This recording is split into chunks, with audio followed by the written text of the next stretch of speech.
2,700 inmates as of October the 6th remain on death row, 354 in the state of Florida alone.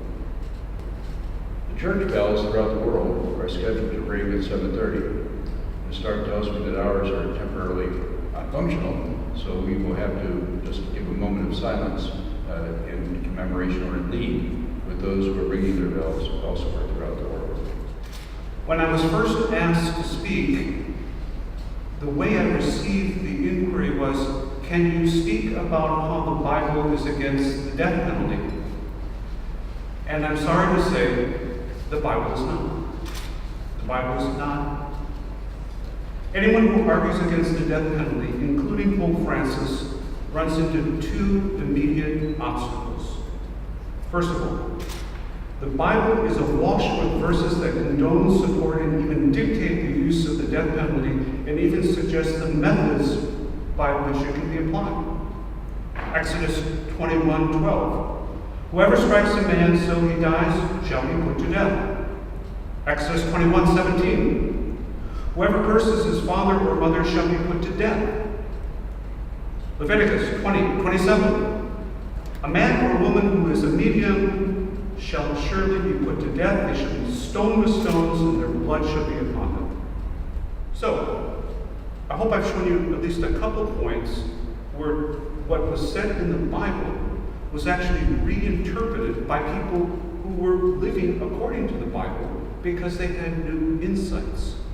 This is absolutely fundamental at this point in the presentation because that's what the Catholic Church is saying now.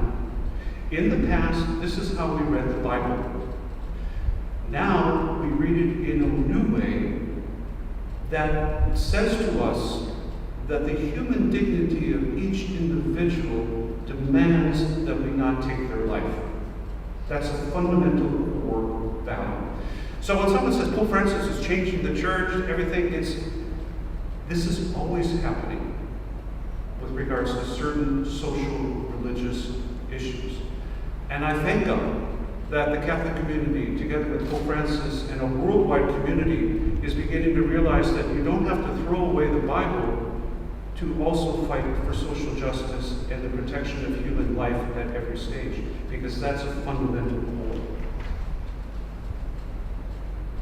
And since I have never experienced this, so I can't speak for personally, you do understand that when someone has gone through this, there is a natural desire on the part of some for revenge. Revenge is at the very core of early tribal cultures. Blood for blood. So let me conclude.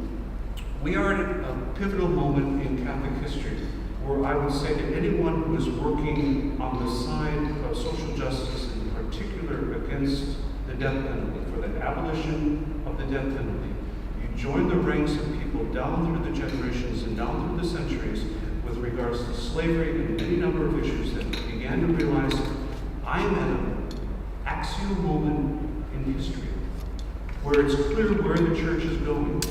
Not all the church is with it, but the church is clearly moving in that direction. And I want to be on the forefront because even as different popes said, even if it doesn't happen right now, the sign that people are working is a sign of hope. It's a sign of hope. And after one setback after another, there is no doubt, however, that the future is of hope, and this is the way a community ultimately grounded in mercy will end up. Some of us will get there quicker, some of us will take some time, but like I said, no one talks about offering their child, no one talks about slaves. Someday, someday, someday, I hope no one ever talks about the death penalty again. Thank you. Evolving standards of decency, like in religion, also apply to the law.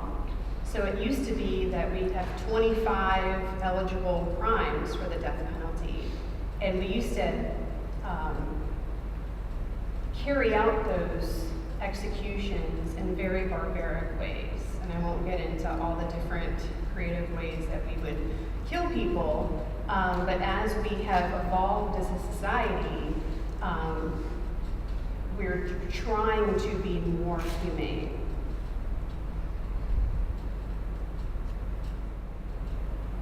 And the last exoneree, Cambodian immigrant, facts are very similar to Robert Trees. There was a co-defendant, she actually confessed.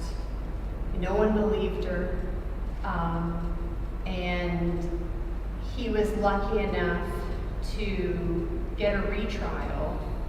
But at the first trial, careers are made. So state attorneys become judges. And, that's a very common, let me make my mark on this high profile, very emotional case. And that happened in both of these situations. But this 28th inmate had to sit on death row for over 10 years before the evidence came out that he was innocent.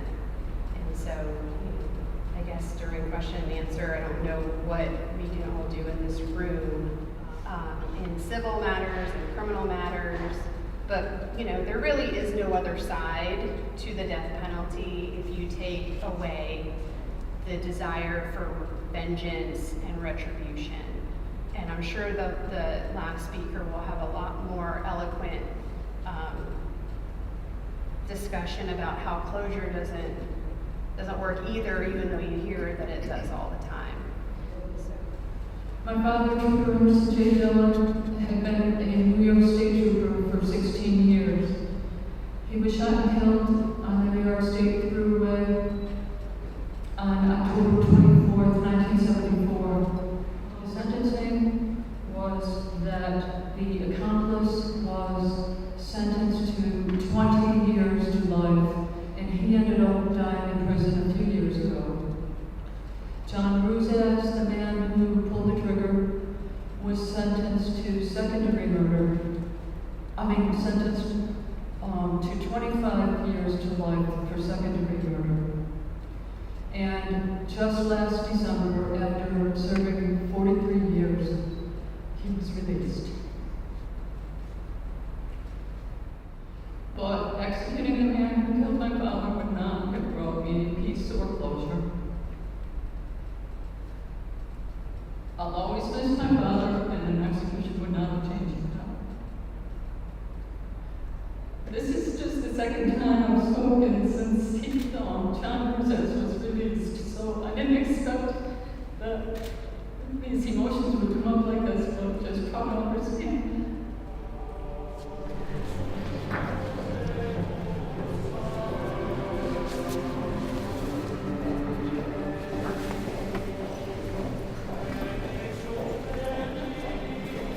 Convinced he's innocent. So this one's for Tommy.